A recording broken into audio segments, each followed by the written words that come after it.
बहुत धूप बाटे, बहुत धूप बा, तनी छहा ले। ओकरे बाद साइकिल ले बानी, घरे चलतानी।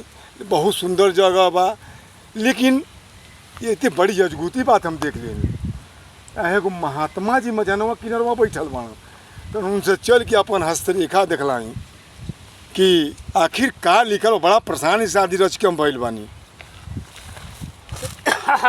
सीताराम सीताराम सीताराम सीताराम, बड़ी घाम बा। ए घामे में का कहल जा सीताराम। धन्य परमात्मा तुहार माया, धन्य महाराज।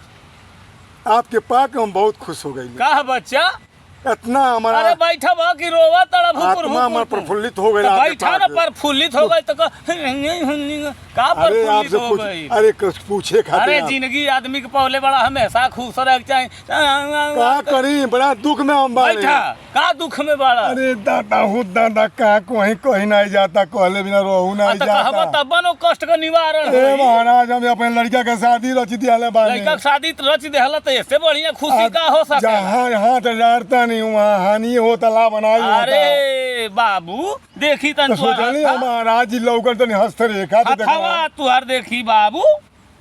अब हस्तरेखा देखे ली। अरे बाबू, अकर राशि बकर राशि मेघ राशि मिथुना, अचारी लात पीठी पर दुई लात थूथुना। ठीक थू ना हमारे मुँह पर। अरे बाबू ई श्लोक है। अच्छा श्लोक देखा बाबू। हाँ महाराज। अरे सब गरह दशा तुहार ठीक बा, लेकिन का इतना दुख बा महाराज। तनी सवेरा सूत के उठेला न। हाँ त तनी साथ तनी नहा वहा के तनी एको लोटा जल दी। अरे महाराज हम देली। बकिया सब ठीक बा बाबू, कौन गड़बड़ी नहीं बा। कौनो गड़बड़ी नहीं खा। जा तू कंचन चरा। लड़किया लड़का तनी भविष्य तनी देखाओ। लड़किया कौन बन हम सा। ए बाबू। हाँ लड़किया कौन बन रहा। अरे 36 गुण से दुनहु का बना ताट। तो रसिया कौन कौन उनका। आ देखा बिलारी बरन लड़की हो जाती है। अच्छा। आ लड़का तो बन जाता मुंह से बरन। ए बाबू मुँह से बरन। हाँ, अब तू ही सोच। तो गड़बड़ाई नहीं ना। अरे बाबू अब गड़बड़ाई कैसे। अब तू ही सोच कि बिलारी झपट्टा मारी मुँह से पर जरूर है। तो 36 गुण दुनहुन का बा। अच्छा। आ लड़की बा बिलारी बरा न लड़का बा मुँह से बरन। ए बाबू हमार दक्षिणा दा।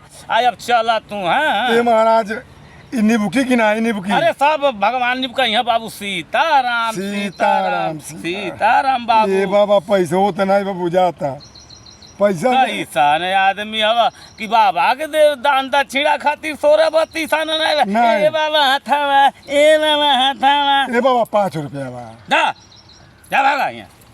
अच्छा प्रणाम महाराज। खुश रहा जा। मार दवा। अरे ऋषिया तनी का। नहीं कवन ऋषि बा। अच्छा पाव लागी। अरे उखड़ पर बाबू, उखड़ पर बाबू, उखड़ पर। हाँ आइल बना 5 रुपया दे के आ भागल जाता। 2 4। अरे पाव लगा तो यार महाराज जी। आनंदे रहा बाबू, आनंदे रहा। का बाबू। अरे महाराज जी हाँ। हम इतना परेशान बाड़ी। का परेशान बाड़े। इतना परेशान बाड़ी। हाँ। धंधा पानी चलते नहीं बा। हाँ। एक तो पता नहीं कहे हम। हे नहीं आई बाबू तनी हई हवा बयार। हाँ का कहता रहा। ये कह तड़ी ना। हाँ। हमारे ऊपर इतना झंझट बा। कम कमा तड़ी सही बरकत कुछ नहीं होता। सन से बरकत ही नहीं कुछ नहीं होता। ये बाबू हाँ रुकल अंगुरिया आवे द।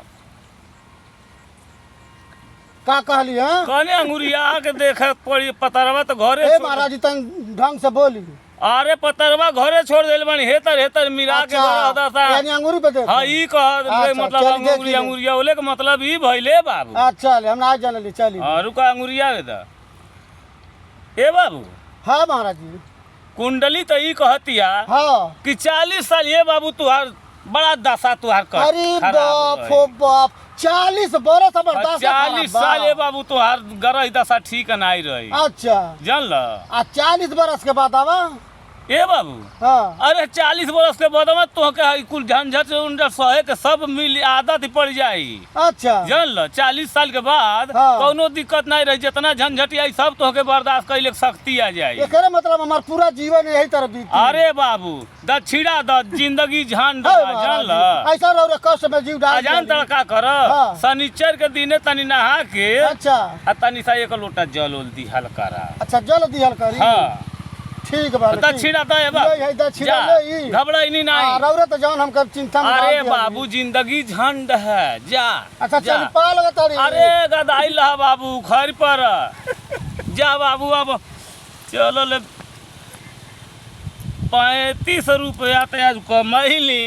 चल तानी बाबू अब हम भोपा बाजारे आ वही जग से टेम्पू पकड़ब चल अब अपने घरे हमार बाबू लोगन